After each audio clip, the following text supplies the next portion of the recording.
Hello, Slicey Dicers. This is Brian with another knife video for you. Another top 10 list, actually. This is a question I get a whole lot. This is the top 10 3-inch EDC knives you can buy right now. That's a question I get a whole lot because in many cities and municipalities and even states in the U.S. and all over the world, there is a 3-inch blade limit, so people really focus on that. In my own city, there are parts of the city, the actual downtown area, you're only supposed to have 3 inches or less. Also, it's a very popular question because that is a really popular EDC knife. A 3-inch blade is really all you need. That is not what she said. But yeah, the 3-inch blade is really kind of all you need. If you get the right one, it'll work fine. These are all ones that I own. So given that, there are a few glaring omissions. I did not put, for example, the Chris Reeve Small Sabenza 31. I would have put that in there if I had one, probably. I've never found them to work particularly great for my particular hands, but it probably still would have made the list. Also, I did not put in my very own beloved Hinder half track because the one that I have is a Warncliffe, which is the USA-made blade exclusive, which is definitely not available right now. And even the regular versions of it with the Spyderco blade and stuff are still pretty hard to come by, so that's why that's not on here. And those are both also very expensive knives.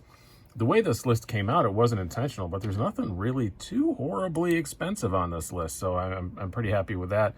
Some of them are definitely what you would call budget, but they're not too crazy expensive, and they are ones that you can buy right now. One of them, I know somebody's going to say, no, they're really hard to get. No, they aren't. You just got to wait a minute. You can get one.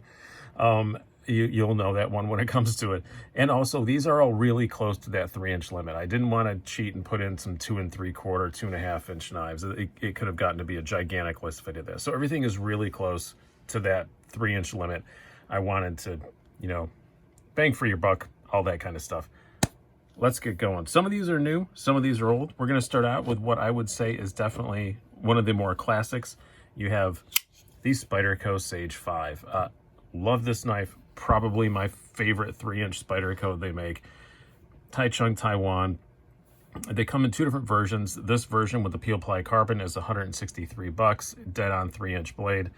They make a lightweight version, using air quotes for that, for $122.50. I very much prefer the full-on peel ply carbon version. The lightweight does also have the advantage of having the bushing pivot, or pivot bushing, I'm sorry, which does make it drop pretty free and all that stuff. But do you need it to go better than that? I don't think you do. And the lightweight is really not that much more lightweight.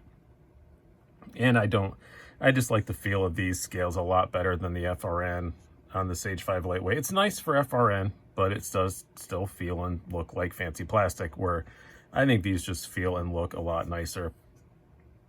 I like the deep carry wire clip, and just the ergos on this thing are outstanding. Every time I get it in my hand, it just reminds me of how much I really love, carrying and using one of these.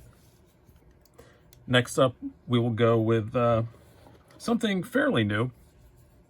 We have the SOG Terminus XR. This happens to be the S35VN version, which they've ditched the old, was it ZBD1 or BD1Z, whatever it was, steel they had. Now it's S35VN. $85 for one of these.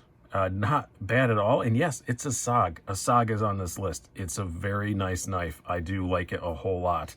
I compared it with another knife that's going to be coming up here, and it actually pretty much clobbered it, and that one is an icon. So yeah, the ergos are great. Really good blade. I like this clip point. It's cryo-treated S35VN. Seems to hold up pretty well. And if you don't want to spend the $85, for $55, they also make a D2 version with G10, which has the same great action. It has their XR lock, which is, their version of Benchmade's Axis lock, which is no longer patented. And you can open it multiple ways. You have the flipper. You can open it the Axis locky way. You do have thumb studs, all that stuff. And it seems to be pretty well put together. Really nice knife from SOG. They're doing a whole lot more with this XR lock. Very underrated knife. Can't wait to see more from SOG, which I thought it was going to be a long time before I ever said that. And next up, since I mentioned it, the one that it clobbered in one of my Battle to the Death things. I'll probably put that up as a linked video at the end here, but it's an icon. A lot of people really, really love them. you have to include the Benchmade MiniGrip Tillion. Again, pretty much dead on 3-inch blade.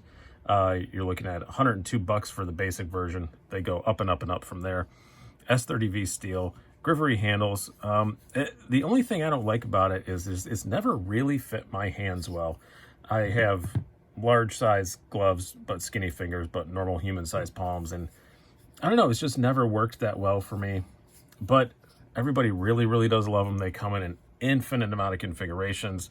There are people I know who collect just exclusively MiniGrip Tillions. And you can do that. You can buy 25, 30 different versions of this thing. They have been made for many years and come in a whole lot of different versions. It used to be 154 cm steel. They've upgraded to S30V last year, and I think that's a good upgrade. It is an icon for absolutely sure. It definitely works well. Has all that great, access lock stuff. Like I said, just doesn't fit my hands well, but everybody loves them so much. There is no way I could not include them. And $102 with the S30V. Not a horrible value at all. Not too shabby. It's not like a big giant, whoa, that's cheap. But, for a Benchmade, that's pretty good. You get that amazing Benchmade warranty and all that stuff. Next up, I did put one auto in here. I almost put two, but I just put one because this is my favorite 3-inch auto, I think. It would be the Protec Newport. Dead on 3 inches. You are looking at about $165 for this base one. And this is one, remember I said on the Benchmade, and it goes up and up from there?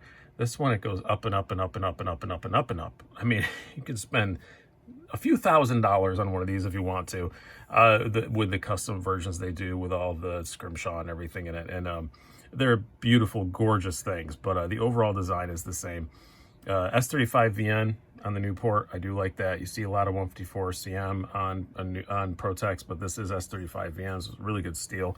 And the action is just that Protec Snap, super, super slicey blade. This was also my top 10 sliciest knives that I own.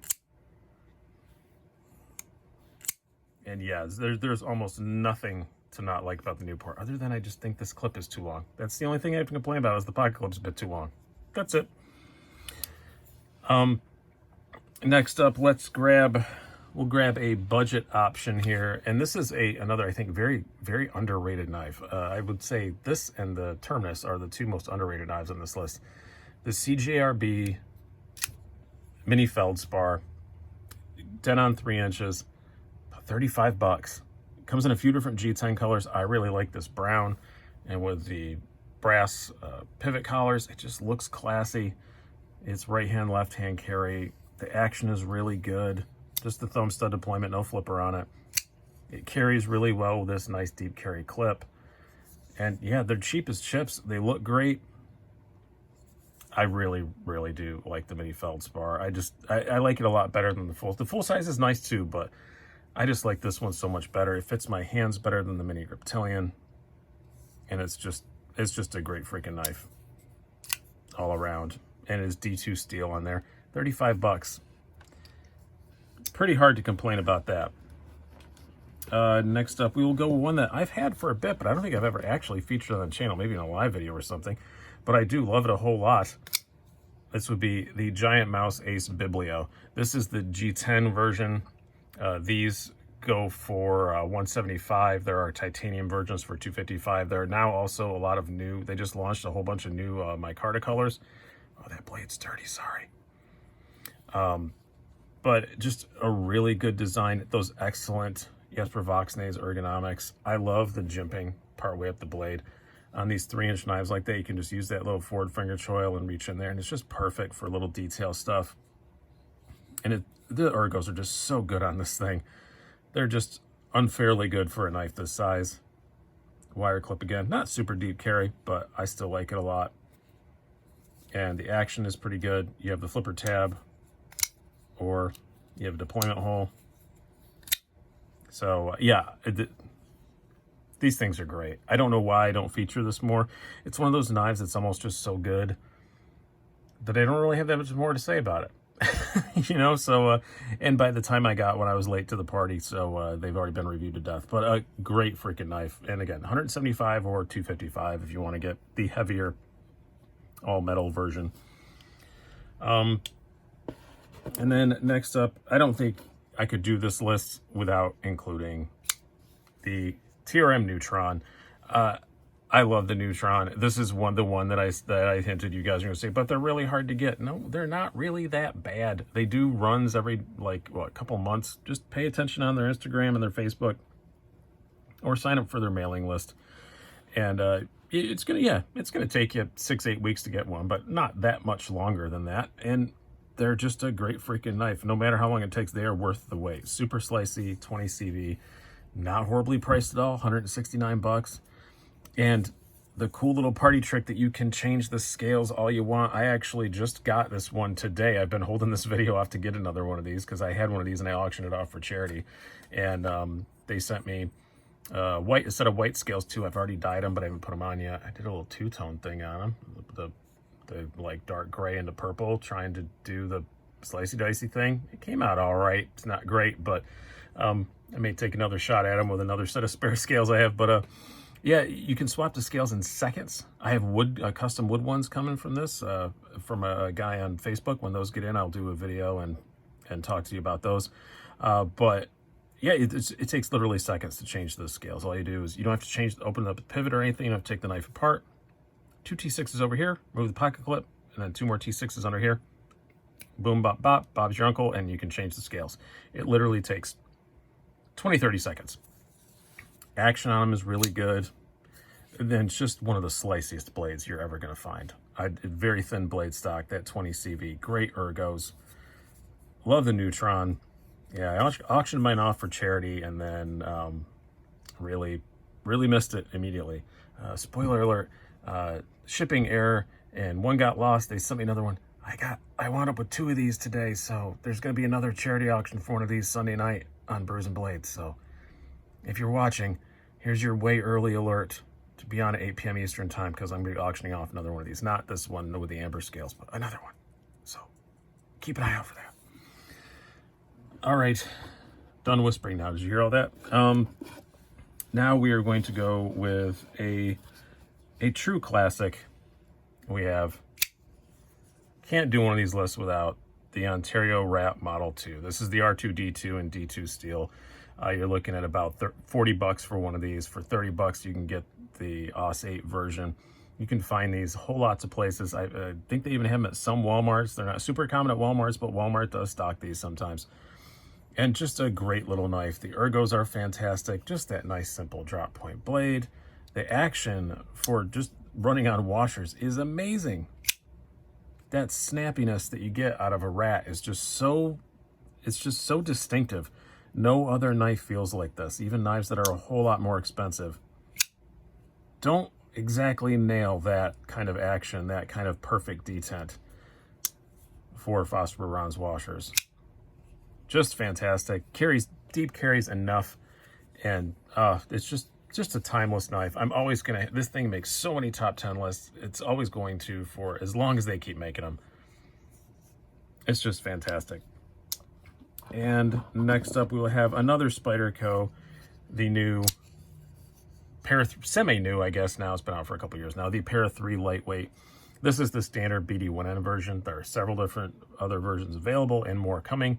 I have a pre-order for a Spy 27 version of this. They're Spyderco's new proprietary steel. Really excited to get that. When that comes, this will probably go away. I don't need to have 2 of them. But the ergos are great, and nice deep carry clip. I alluded to in the Sage 5 that I didn't think that using the term lightweight was appropriate. It is on the Para 3, and I actually like this better than the standard Para 3 with the G10 scales by quite a margin. That's why this is on it and not the other one. I don't own a regular Para 3 because I like the lightweight that much better. I like the pocket clip infinitely better. The ergonomics are a little bit better because the scales are a bit more contoured. I like the lighter weight. BT1 steel isn't like mind-blowingly good, but it's plenty good enough for me, and it works really well. And now even with some of the newer versions with a fancier steel, just even more. I like the lightweight a lot more than I like the regular. Does it feel a bit cheaper? Yeah, but it is 98 bucks for one of these. So yeah, it is. It does feel cheaper because it is. Lastly, this one is a very brand new knife, but I have to definitely put it on here because it is impressing me the more and more I use it. The Ritter Mini RSK Mark 1-G2 made by Hogue. Long name, but just an excellent value. $140, 2.9-inch blade, and you're getting, where's the marking at? Yeah, 20 CV steel. That awesome Hogue quality. Hogue makes just, they're pretty impeccable. The action is fantastic. Again, another knife with an Axis-y lock. I think they call this. Is this the Able lock they use it? I so confused by everybody's different terms for that lock since Benchmade, you know, let the patent expire. But just carries amazingly well, and such a slicey knife. Just an absolute laser beam of a knife. Ergos are pretty good. The pocket clip still flusters me a little bit, but not as much as it used to. I had put a Benchmade bug out clip on this. It does fit, which made it more comfortable in the hand, but made it harder to get in and out of my pocket. So I just kind of went back to the original. But yeah, great quality, great value. And make sure I didn't miss any here. I did not. I'm looking at my own notes to make sure I didn't. So that concludes my list. Again, these are in no particular order. Just picked my top 10. I hope you guys have enjoyed this. And thank you guys so much for watching all this content I've been pumping out. I apologize I'm not doing 2 videos a day anymore. There will be days that I do it, but new job and all that stuff, I've had to spend some more time with that. So we're back down to 1 a day. But I hope you guys have enjoyed this. I've been Brian. Have a good one.